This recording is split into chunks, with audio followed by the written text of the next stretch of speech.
Hey guys, I'm Justin Boggs, the co-founder of Marketplace Valet. We help brands optimize and operate on Amazon. Since 2006, we have over 417,000 reviews as a seller. I'm here to discuss all things Amazon, solve problems, and answer common questions. Today's video is about 3 easy ways to win more sales on Amazon PPC. Let's get into it. When running Amazon PPC campaigns, one of the most important skills is knowing when to negate keywords.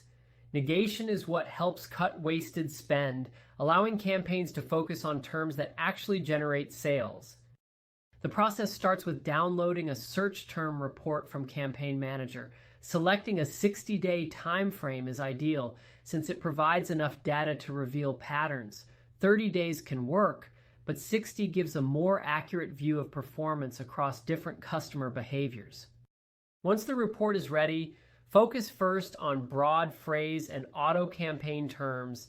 Exact match keywords don't usually require negations because they're already tightly controlled. The broader targeting types are where irrelevant or unprofitable terms usually appear. The next step is to filter and evaluate search terms based on performance. There are 2 primary indicators. First, look at clicks without conversions. As a general guideline, if a term has received 20 or more clicks with 0 orders, it's often a good candidate for negation. Adjustments should be made depending on product price and conversion rate. For example, higher ticket items may naturally need more clicks before producing a sale.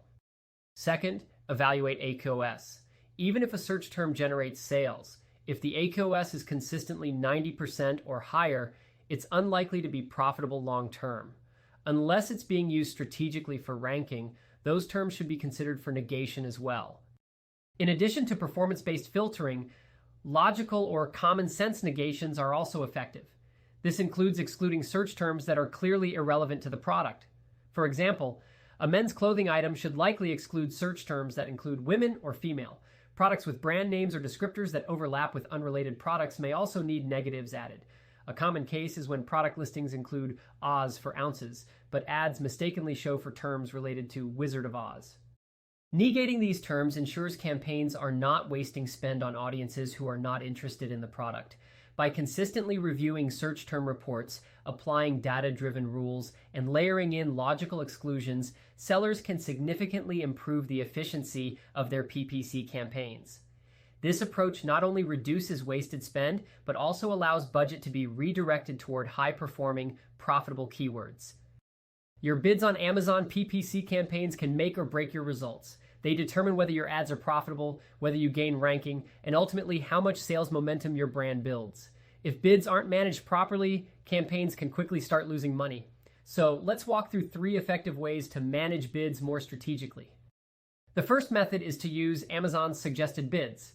Suggested bids give you a ballpark of what's competitive for a keyword, but they should never be followed blindly. Amazon's data is accurate, but it's also designed to encourage higher spending. So while suggested bids can show you if you're completely underbidding or overbidding, you should always verify the performance of each keyword before making adjustments. The second method is to use an if-then logic for bid adjustments. This approach creates a simple framework for making changes without guesswork. For example, if a keyword is profitable but has low ranking, increase the bid slightly, perhaps by 10 to 15%. If a keyword is unprofitable, reduce the bid by a few cents or by 10%. The key is to make small, consistent changes rather than large swings, much like steering a car in small corrections to stay on the road. The third method is called revenue per click. This formula calculates the maximum bid you should place based on performance. The calculation works like this. Take the total revenue generated from a keyword, divide it by the total clicks, and then multiply that number by your target ACOS. The result tells you the highest bid that would keep you within your profit goals. Here's an example. A keyword generates $100 in revenue from 25 clicks. That means $4 revenue per click. With a target ACOS of 30%, the maximum bid should be $1.20. This approach ties your bidding directly to profitability. However, caution is needed when working with small amounts of data. If only a few clicks are recorded, the results can be misleading and lead to overbidding or underbidding. The most effective strategy often comes from combining all 3 methods. Suggested bids provide a useful baseline if then logic allows consistent adjustments and revenue per click grounds decisions and data. Together, they create a balanced approach to bid management that improves profitability while maintaining visibility. If you have any questions or need help growing your brand on Seller Central, feel free to check us out at marketplacevalet.com. Like and follow us for more helpful Amazon content. Thanks for watching this video.